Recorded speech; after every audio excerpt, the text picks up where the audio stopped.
अरविंद जी, आपसे एक सवाल है सबसे पहले। और अरविंद जी से पहले जानना चाहेंगे, अनुज अत्री जी आपसे सवाल है सबसे पहले कि देखिए, जिस तरीके से आपने बताया अभी पैसों को लेकर कि लोगों को रिझाने की पूरी कोशिश की गई, ऐसे में उत्तर प्रदेश की 9 सीटों पर भी अभी उपचुनाव चल रहे हैं और गाजियाबाद में कल तोहफे बांटे गए थे, वहां पर भी मामला दर्ज किया गया है।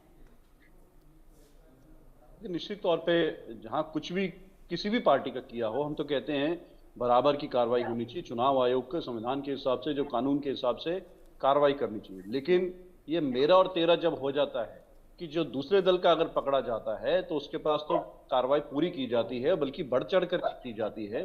और अगर अपना कोई पकड़ा जाता है तो वो 5 करोड़ को 9.5 लाख रुपए दिखा दिए जाते हैं और ये बोल दिया जाता है ये तो जो है अपने वहां पे होटल का बिल पे करने के लिए आए थे, वहां पर सूट का बिल पे करने के लिए आए थे। तो इस तरह की कार्रवाई होनी है। और जनता की आंखों में आप धूल झोंक दोगे तो महाराष्ट्र की जनता इतनी नासमझ नहीं है। महाराष्ट्र की जनता दंश झेल चुकी है।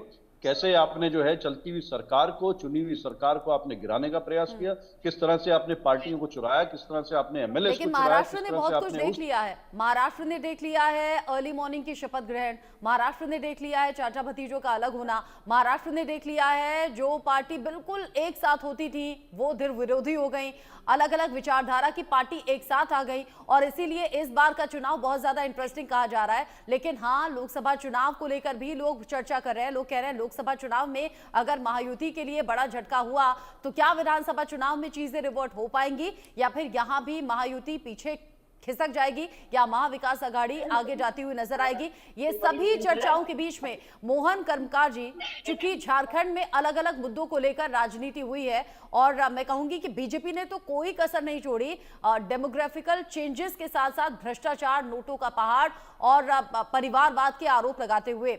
ऐसे में अब जब महाराष्ट्र से खबर आती है 5 करोड़ का बैग मिलता है, तो नोटों का पहाड़ कुछ हल्का हुआ क्या? दिल में कोई तसल्ली थी क्या? देखिए, सबसे पहले तो मैडम मैं ये कहना चाहूंगा कि आप देखिए, जब इस तरह का चुनाव का समय आता है एनसीए को द्वारा जहां जहां अन्य दलों की सरकारें हैं वहां पर उसकी कार्रवाई बढ़ जाती है, इस तरह का रेड उसका शुरू हो जाता है। और ये चुनाव के समय सबसे ज्यादा इनका होता है। साथ ही साथ करप्शन को किसी भी मुद्दे पर उसको बर्दाश्त नहीं किया जाएगा, चाहे वो कोई भी हो, किसी भी राजनीतिक दल का हो। जहां कहीं भी अगर इस तरह का एजेंसी के द्वारा कैश बरामद होता है या इस तरह का भ्रष्टाचारी का मामला सामने आता है तो उस पर निश्चित तौर पर कार्रवाई होना चाहिए। लेकिन इसमें किसी भी तरह का कोई पक्षपात नहीं होना चाहिए। आप देखे होंगे कि आप भी कह रहे हैं ये बात को, हम लोग भी समझ रहे हैं और राज्य की जनता भी जान रहे हैं, देश के जनता भी इस चीज को जान रहे हैं कि जहां जहां भाजपा शासित राज्य है या भाजपा के नेताओं के यहाँ या उसके उसके सगे संबंधियों के यहाँ अगर इस तरह का करप्शन का मामला आता है तो उसको एक प्रकार से खाली दिखाने के लिए लिपापोती कर दिया जाता है बाद में।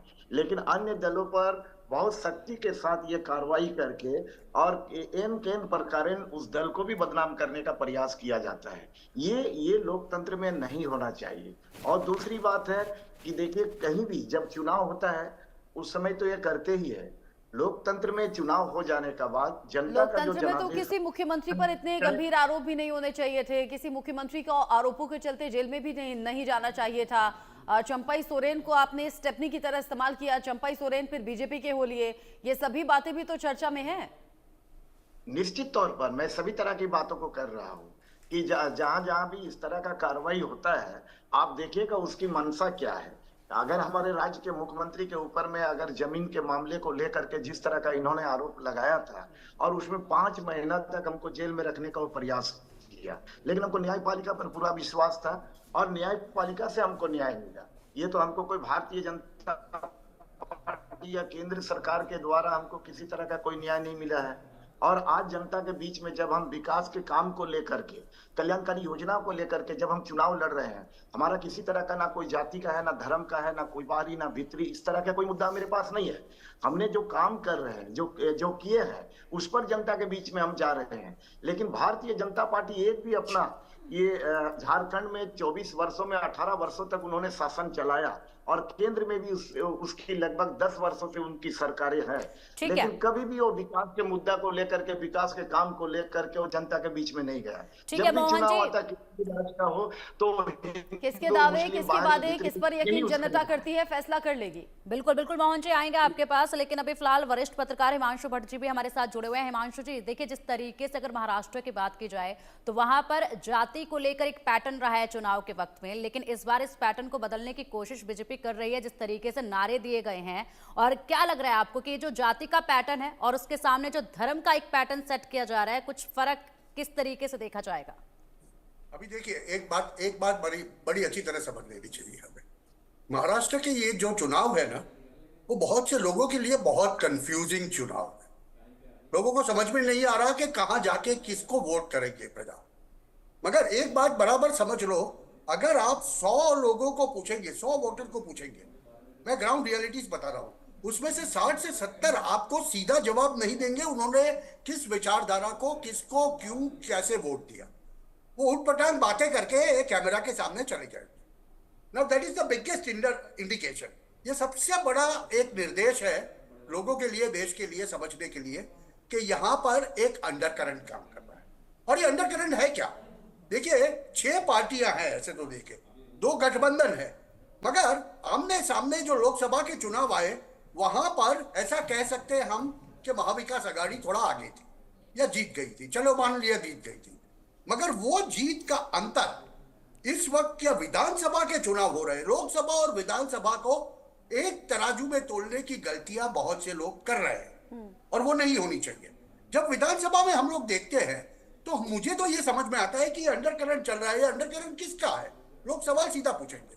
तो मेरी समझ में तो ये आता है कि एक बाजू एक रहेंगे तो सेफ रहेंगे, वो बटोगे तो कटोगे पर से आया हुआ नारा है वो है। और दूसरी तरफ है उलेमाओं की 10 मुद्दे की डिमांड। हिमांशु जी, आपने कंफ्यूजन की बात की और आपने कहा एक रहेंगे तो सेफ रहेंगे।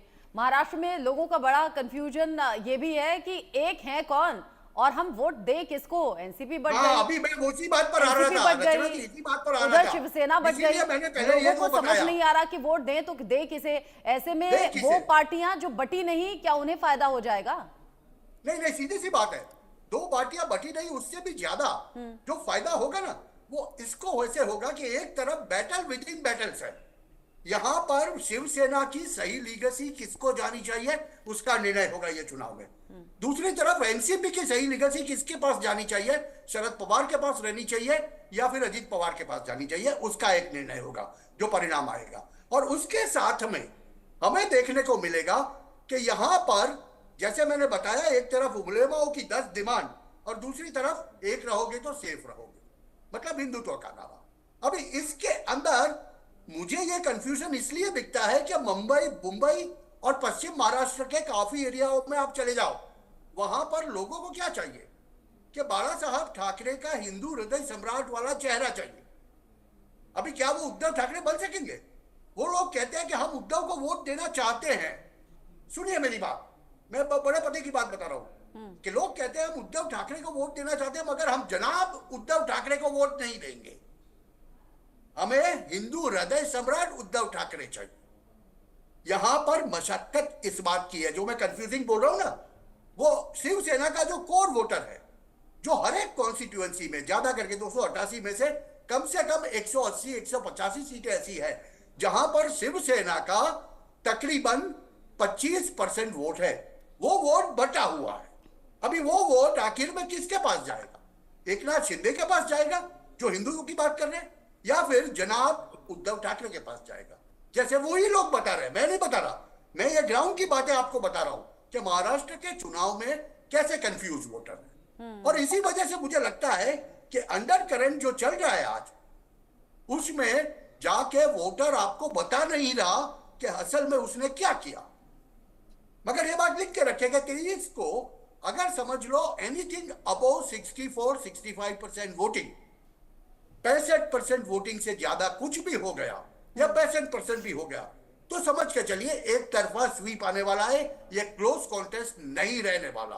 और उसका एक उदाहरण कि आरएसएस ने, देखिए जो महाराष्ट्र इनका घर है, नागपुर में आरएसएस का घर है, बाबा साहब देवरस ने सुबह में आके वोट किया और आरएसएस ने महाराष्ट्र के अंदर ऐसा कहा जाता है कि तकरीबन 7,500 छोटी छोटी मीटिंगें की है, जो आरएसएस लोकसभा में मार्च और अप्रैल के महीने में सीधा घर में बैठा हुआ था।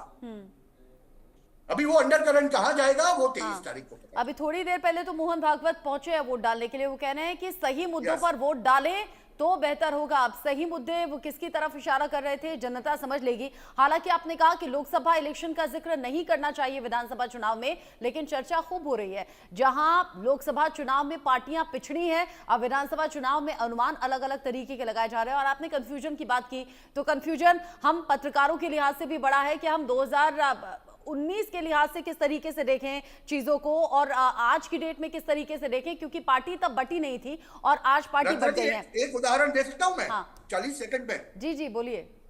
देखिए, मालेगांव की एक लोकसभा सीट है, उसके तहत 7 विधानसभा सीटें आती है। जो परिणाम आएगा वो आपको दर्शाएगा कि 6 विधानसभा सीटों में बीजेपी का प्रत्याशी तकरीबन 2,500 वोट से आगे था।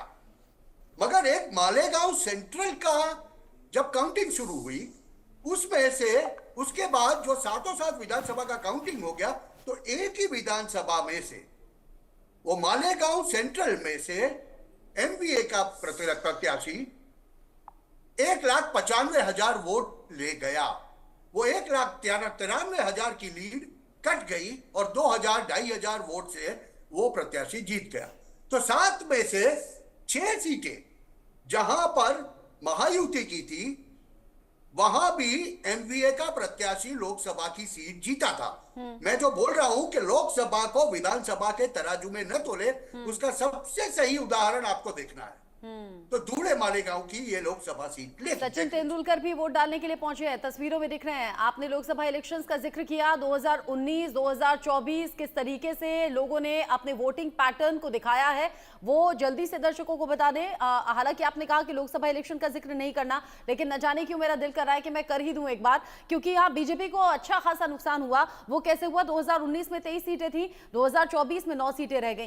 कांग्रेस की सिर्फ 1 सीट थी 2019 में, लेकिन 2024 में 13 उसने हासिल की। एनसीपी ने 2019 में 4 सीटें जीती थी, 2024 में 1 सीट जीती। ये अजीत पवार गुट की मैं बात कर रही हूँ। एनसीपी शरद पवार की गुट ने जहां 2019 में 1 भी सीट नहीं, यहाँ 8 सीटें 2024 में। शिवसेना यूबीटी 2019 में 1 भी सीट नहीं, लेकिन यहाँ 9 सीटें। और शिवसेना एकनाथ शिंदे गुट ने जहां 18 सीटें 2019 में जीती थी, वो 7 सीटें। यानी यहाँ वोटिंग पैटर्न में सीधे तौर पर लोकसभा इलेक्शन में महायुति की तरफ लोगों का रुझान नहीं रहा, महाविकास अघाड़ी की तरफ रहा। अब आ जाते हैं 2019 विधानसभा इलेक्शन, जहां बीजेपी सबसे बड़ी पार्टी बनकर उभरी 105 सीटों के साथ में।